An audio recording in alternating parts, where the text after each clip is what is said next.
Neat ಹಗರಣದ ಪ್ರತಿಭಟನೆಗೆ ಸಂಬಂಧಿಸಿ ಕಾಂಗ್ರೆಸ್ ಮತ್ತು ಬಿಜೆಪಿ ಕಾರ್ಯಕರ್ತರ ನಡುವೆ ರಾಜ್ಯದಲ್ಲಿ ಹೋರಾಟ, ಕಚೇರಿ ಮುತ್ತಿಗೆ ಯತ್ನ, ಬಿಜೆಪಿ ಶಾಸಕ ಬಿಪಿ ಹರೀಶ್ ತಲೆ ಮೇಲೆ ಮೊಟ್ಟೆ ಎಸೆತ, ಆರೋಪ ಪ್ರತ್ಯಾರೋಪ. ಇದು ಈ ವಾರದ ಪ್ರಮುಖ ಸುದ್ದಿಯಾದರೆ ರಾಷ್ಟ್ರಮಟ್ಟದಲ್ಲಿ ನರೇಂದ್ರ ಮೋದಿ ಸರ್ಕಾರದ ಮೊದಲ ವಿಕೆಟ್ ಪತನ ಆಗಿದೆ. ಧರ್ಮೇಂದ್ರ ಪ್ರಧಾನ್ ರಾಜೀನಾಮೆ ನೀಡಿದ್ದಾರೆ.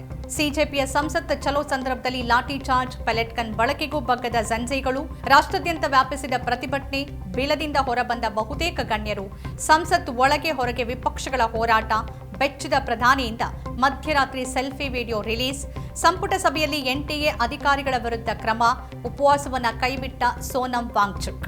ರಾಜ್ಯ ಮತ್ತು ರಾಷ್ಟ್ರದ ಈ ಸುದ್ದಿಗಳನ್ನ ವಿವರವಾಗಿ ನೋಡೋಣ. ನಮಸ್ಕಾರ, ಇದು ಈ ವಾರ ಕಾರ್ಯಕ್ರಮ.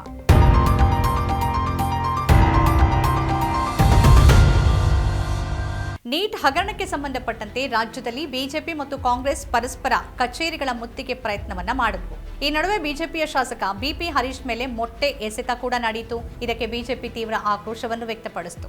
ರಾಜ್ಯದ ಬಿಜೆಪಿ ನಾಯಕರು ಎಷ್ಟು ಪೊಳ್ಳಾಗಿದ್ದಾರೆ ಅಂತಂದ್ರೆ, ಅವರಿಗೆ ಪಾಕಿಸ್ತಾನ ಮುಸ್ಲಿಂ ಮುಲ್ಲಾ ಬಿಟ್ಟು ಮಾತಾಡೋದಕ್ಕೇನೆ ಬರೋದಿಲ್ಲ. ಅವ್ರ ಬಗ್ಗೆ ಮಾತಾಡೋದೇ ಒಂದು ರೀತಿಯಲ್ಲಿ ವೇಸ್ಟ್. ನಿಜವಾಗಿಯೂ ಎದೆ ಸೆಳೆದ್ರೆ 3 ಅಕ್ಷರ ಇವರಲ್ಲಿ ಇದೆಯಾ ಅನ್ನೋದೇ ನನಗೆ ಡೌಟ್.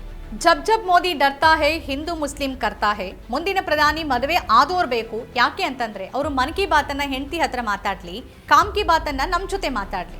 ಇದೆಲ್ಲವನ್ನ ಪ್ರತಿಭಟನಾ ನಿರತ ಯುವ ಸಮುದಾಯ ಹೇಳ್ತಿರೋದು. ಮೊದಲು ಮೊಘಲರು ಬಂದ್ರು, ನಮ್ಮನ್ನ ಲೂಟಿ ಮಾಡಿದ್ರು. ಈಗ ಆತ್ಮನಿರ್ಭರ, ನಾವೇ ನಮ್ಮನ್ನ ಲೂಟಿ ಮಾಡೋದು ಅಂತ. ಇದಕ್ಕಿಂತ ಉತ್ತರ ಬೇಕಾ ಸಿಟಿ ರವಿ ಅವರೇ, ಅಶೋಕ್ ಅವರೇ? ಇನ್ನು ರಾಷ್ಟ್ರ ಮಟ್ಟದಲ್ಲಿ ಸಿಜೆಪಿ 20ನೇ ತಾರೀಕು ಸಂಸತ್ ಚಲೋವನ್ನ ಹಮ್ಮಿಕೊಂಡಿತ್ತು. ಅವತ್ತೇ ಸಂಸತ್ ಮುಂಗಾರು ಅಧಿವೇಶನ ಕೂಡ ಆರಂಭ ಆಗಿತ್ತು. 1 ತಿಂಗಳಿಂದ ಶಾಂತಿಯುತವಾಗಿ ಪ್ರತಿಭಟನೆ ನಡೆಸುತ್ತಿದ್ದ ವಿದ್ಯಾರ್ಥಿಗಳು ಅಷ್ಟೇ ಶಾಂತಿಯುತವಾಗಿ ಸಂಸತ್ ಮೆರವಣಿಗೆ ಹೊರಟ ಸಂದರ್ಭ ಅವರ ಮೇಲೆ ದೆಹಲಿ ಪೊಲೀಸರು ಲಾಠಿ ಬೀಸಿದ್ರು. ಮಹಿಳೆಯರು, ವಿದ್ಯಾರ್ಥಿಗಳು ಅಂದೆ ಪೆಲೆಟ್ ಗನ್ನಿಂದ, ಲಾಠಿಯಿಂದ ಅವರನ್ನ ಹಿಗ್ಗಾಮುಗ್ಗ ಥಳಿಸಿದ್ರು. ಅವರಿಗೆ ಕೆಲವು ಗೂಂಡಾಗಳು ಜೊತೆಯಾದ್ರು. ಯೂನಿಫಾರ್ಮ್ ಇಲ್ಲದ, ನೇಮ್ ಬ್ಯಾಡ್ಜ್ ಇಲ್ಲದ ಅನೇಕರು ಅನ್ಅಫಿಷಿಯಲ್ ಗೂಂಡಾಗಳು ಲಾಠಿ ಹಿಡಿದು ವಿದ್ಯಾರ್ಥಿಗಳ ಮೇಲೆ ಪ್ರಹಾರ ತೋರಿದ್ರು. ಇಷ್ಟೇ ಸಾಕಿತ್ತು.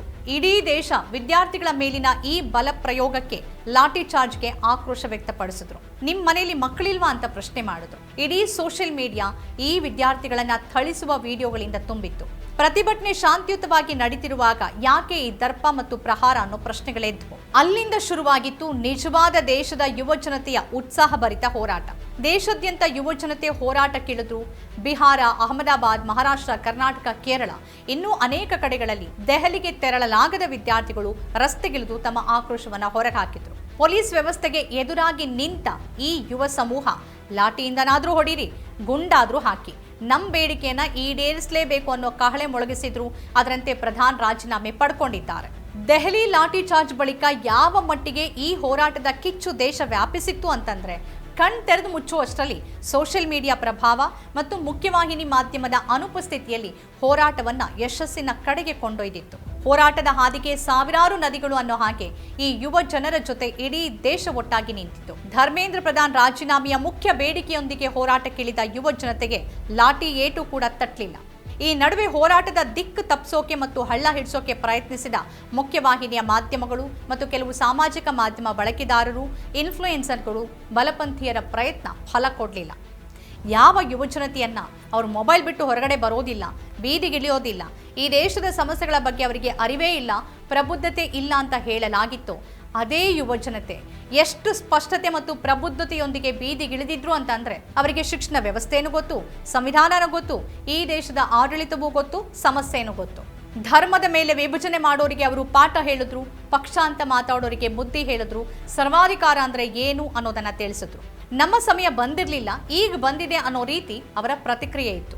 ಇಡೀ ದೇಶವೇ ನಿಬ್ಬೆರಗಾಗಿ ನೋಡುವ ಹಾಗೆ ಅವರ ಪ್ರತಿಭಟನೆಯ ಸ್ವರೂಪ ಇತ್ತು. ಪ್ರತಿಯೊಂದರಲ್ಲೂ ತಮಾಷೆಯನ್ನ ಹುಡುಕಿ ಪ್ರತಿಭಟನೆಯನ್ನ ಎಂಜಾಯ್ ಮಾಡ್ತಾ, ಬೇರೆಯವರನ್ನ ರಂಜಿಸ್ತಾ ಇಡೀ ದೇಶವನ್ನ ಬಹುತೇಕ 1 ವಾರಗಳ ಕಾಲ ಬಿಟ್ಟು ಹೋಗದಂತೆ ಅಲ್ಲಿ ತಡೆದಿದ್ದು ಇದೇ ಯುವ ಸಮೂಹ. ಪ್ರತಿಭಟನೆಯನ್ನ ಹೀಗೂ ಮಾಡಬಹುದು, ಅಪ್ಡೇಟ್ ಆಗಿ ಅಂತ ಅವರು ತೋರಿಸಿದ್ರು. ಇದರ ನಡುವೆ ಒಟ್ಟು ಹೋರಾಟದ ಮುಂಚೂಣಿಯಲ್ಲಿರುವ ಕಾಕ್ರೋಚ್ ಜನತಾ ಪಾರ್ಟಿಯ ಉಗಮಕ್ಕೆ ಕಾರಣರಾದ ಮುಖ್ಯ ನ್ಯಾಯಮೂರ್ತಿ ಬಳಿ ವಿದ್ಯಾರ್ಥಿಗಳ ಮೇಲಿನ ಬಲ ಪ್ರಯೋಗದ ಕುರಿತು ವಿಚಾರಣೆಗೆ ಅರ್ಜಿ ಹೋದಾಗ ಆ ವಿಡಿಯೋ ನೋಡೋದಕ್ಕೆ ನಮಗೆ ಆಸಕ್ತಿನೂ ಇಲ್ಲ, ಸಮಯನೂ ಇಲ್ಲ ಅಂತ ಹೇಳಿದ್ರು. ಆದರೆ ಈ ದೇಶ ಅರಾಜಕತೆಯತ್ತ ಹೋಗ್ತಿರುವಾಗ ಯುವ ಸಮುದಾಯ ಬೀದಿಗಿಳಿದು ಅವರ ಮೇಲೆ ಮನಬಂದಂತೆ ಪ್ರಭುತ್ವ ದಾಳಿ ಮಾಡಿದಾಗ ಅದನ್ನು ನೋಡೋಕೆ ಸಮಯ ಇಲ್ಲ ಅಂತಂದ್ರೆ ಮತ್ತೆ ಯಾವುದಕ್ಕೆ ಸಮಯ ಇದೆ? ಅಲ್ಲಿ ನಿಮ್ಮನ್ನ ವ್ಯಕ್ತಿಯಾಗಿ ನೋಡ್ತಾ ಇಲ್ಲ. ಈ ದೇಶದ ಸಂವಿಧಾನವನ್ನ ಕಾಪಾಡುವ ಕಾವಲು ನಾಯಿ ಸುಪ್ರೀಂ ಕೋರ್ಟ್. ನಿಮ್ಮ ಹತ್ರ ಬರದೆ ಇನ್ಯಾರ ಹತ್ರ ಹೋಗೋದು? ನ್ಯಾಯಾಧೀಶರ ಕುರಿತು ವೈಯಕ್ತಿಕ ಟೀಕೆ ಮಾಡುವಂತಿಲ್ಲ, ಅವರಿಗೆ ಸಂವಿಧಾನಾತ್ಮಕ ರಕ್ಷಣೆ ಇದೆ. ಆದರೆ ಸಂವಿಧಾನದ ತಿದ್ದುಪಡಿಯ ಅಗತ್ಯ ಕಾಣ್ತಾ ಇದೆ. ಹೋರಾಟದ ಸ್ವರೂಪ ಹೇಗಿತ್ತು ಅನ್ನೋದಕ್ಕೆ ಸರ್ಕಾರ ತಕ್ಷಣ ಸ್ಪಂದಿಸಿದ ರೀತಿನೇ ಸಾಕ್ಷಿ. ಮಧ್ಯರಾತ್ರಿ ಪ್ರಧಾನಿ ಘೋಷಣೆ ಮಾಡ್ತಾರೆ, ಪರೀಕ್ಷಾ ಪತ್ರಿಕೆ ಸೋರಿಕೆ ಅಕ್ರಮಕ್ಕೆ ಸಂಬಂಧಪಟ್ಟಂತೆ ನ್ಯಾಯಾಲಯ ಸ್ಥಾಪನೆ, ಅಂದ್ರೆ ತ್ವರಿತ ನ್ಯಾಯಾಲಯ ಸ್ಥಾಪನೆ ಮಾಡ್ತೀವಿ ಅಂತ. ಆದ್ರೆ ಇದಕ್ಕೆ ಪ್ರತಿಭಟನಾಕಾರರು ಒಪ್ಪಲಿಲ್ಲ, ಜಗ್ಲಿಲ್ಲ. ಪ್ರತಿಭಟನೆ ಇನ್ನೂ ಹೆಚ್ಚಾಯಿತು. ಪ್ರಧಾನಿ ವಿಡಿಯೋ ಮೆಸೇಜ್ ಕಳಿಸಿದ್ದು ಮನ್ ಕಿ ಬಾತ್ ಬಿಟ್ಟು ಯುವ ಸಮೂಹದ ರೀತಿಯಲ್ಲೇ ಸೆಲ್ಫಿ ವಿಡಿಯೋವನ್ನ ಕಳಿಸಿದ್ರು. ಈ ನಡುವೆ ಸಂಪುಟ ಸಭೆಯನ್ನು ನಡೆದಿದ್ದು NTAನ ಸುಮಾರು 37 ಅಧಿಕಾರಿಗಳನ್ನ ವಜಾ ಮಾಡುವ ತೀರ್ಮಾನವನ್ನು ತೆಗೆದುಕೊಳ್ಳಲಾಯಿತು. ಅತ್ತ ಸೋನಂ ವಾಂಗ್ಚುಕ್ ಅವರಿಗೆ ಲಿಖಿತ ಭರವಸೆ ನೀಡಿ ಖುದ್ದು ನಡ್ಡಾ ಅವರ ಕೈಯಿಂದಲೇ ಉಪವಾಸ ಮುರಿಯಲಾಯಿತು. ಅರೆ, ಚೈನಾ ಏಜೆಂಟ್ ಹೋಗಿ ಇವರೇ ಹೋಗಿ ಖುದ್ದು ಉಪವಾಸ ಮುರಿಸೋದು ಅಂದ್ರೆ ಏನರ್ಥ? ಸೋನಂ ವಾಂಗ್ಚುಕ್ ಉಪವಾಸವನ್ನ ಕೈಬಿಟ್ರು. ಸಿಜೆಪಿ ಹಾಗೂ ವಿಪಕ್ಷಗಳ ಆಗ್ರಹದ ಎದುರು ಮೋದಿ ಸರ್ಕಾರ ಕೊನೆಗೂ ಮಂಡಿಯೂರಿತು. ರಾಜೀನಾಮೆ ಪ್ರಶ್ನೆನೇ ಇಲ್ಲ ಅಂತಿದ್ದ ಮೋದಿ ಸರ್ಕಾರ ಯುವ ಜನರ ಎದುರು ಮಂಡಿಯೂರಿದೆ.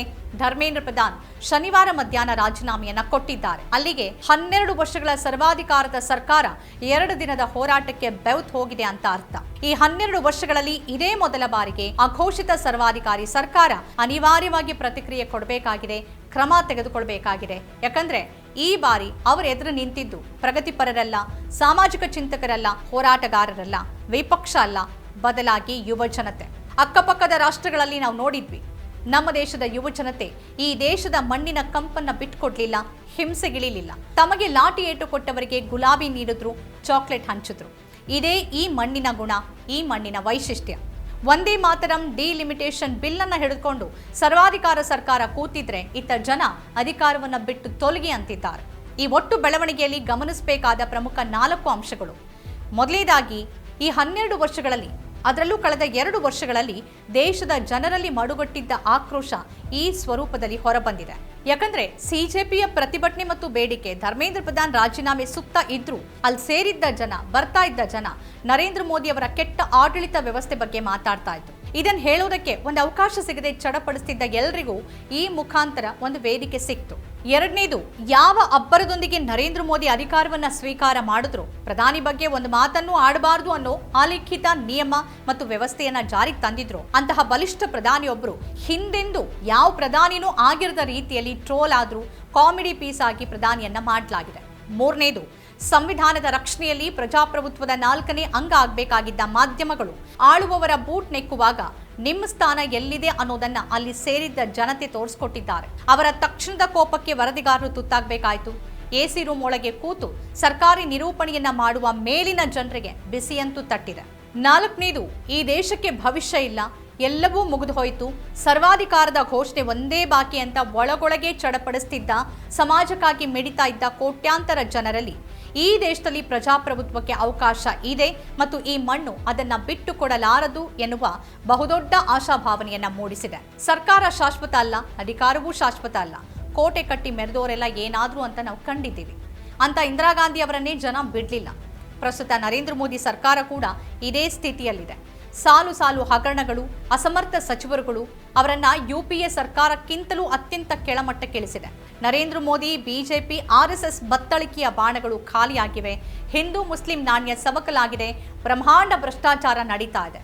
ದೇಶದ ಆರ್ಥಿಕ ಸ್ಥಿತಿ ಕೆಟ್ಟಿದೆ. ಬೆಲೆ ಏರಿಕೆ, ಎಥನಾಲ್ ಸಮಸ್ಯೆ, ರಾಮ ಮಂದಿರದ ಲೂಟಿ, ನೀಟ್ 1, 2.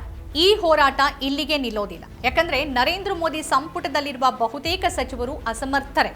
ಒಬ್ಬರ ರಾಜೀನಾಮೆಯಿಂದ ಸರಣಿ ರಾಜೀನಾಮೆ ಆಗ್ಬೋದು. ಈಗ ಪ್ರಧಾನ ರಾಜೀನಾಮೆ ಆಗಿದೆ ಅಷ್ಟೇ. ಈ ನಡುವೆ ಈ ಯುವ ಜನತೆಯ ಜೋಶ್, ಅವರ ಉತ್ಸಾಹ, ಅವರ ಕ್ರಿಯೇಟಿವಿಟಿ, ಅವರ ಪ್ರಬುದ್ಧತೆ ಇಡೀ ದೇಶವನ್ನ ಮೋಡಿ ಮಾಡಿದ್ದಂತೂ ಸುಳ್ಳಲ್ಲ. ಇದು ಈ ವಾರದ ರಾಜ್ಯ ಮತ್ತು ರಾಷ್ಟ್ರ ಮಟ್ಟದ ಪ್ರಮುಖ ಸುದ್ದಿಗಳು. ಈ ರೀತಿಯ ಬೇರೆ ಬೇರೆ ವಿಶೇಷ ಕಾರ್ಯಕ್ರಮಗಳನ್ನು ತಾವು ನೋಡಬೇಕು ಅಂತಂದ್ರೆ ನಮ್ಮ ಚಾನೆಲ್ ಸಬ್ಸ್ಕ್ರೈಬ್ ಮಾಡಿ. ನಮಸ್ಕಾರ. ನಮ್ಮ ಕಾರ್ಯಕ್ರಮಗಳನ್ನು ನೀವು ನೋಡ್ತಾ ಇದ್ರೆ ನಮ್ಮ ಚಾನೆಲ್ ಅನ್ನ ಸಬ್ಸ್ಕ್ರೈಬ್ ಮಾಡಿ, ಪಕ್ಕದ ಬೆಲ್ ಐಕಾನ್ ಒತ್ತಿ ನಮ್ಮನ್ನ ಬೆಂಬಲಿಸಿ. ಹಾಗೆ ನಮ್ಮ ಕಾರ್ಯಕ್ರಮಗಳನ್ನ ಲೈಕ್ ಮಾಡಿ, ಕಮೆಂಟ್ ಮಾಡಿ, ಅದನ್ನ ಬೇರೆಯವರಿಗೂ ವಾಟ್ಸ್ಆಪ್ ಮೂಲಕ ಶೇರ್ ಮಾಡಿ.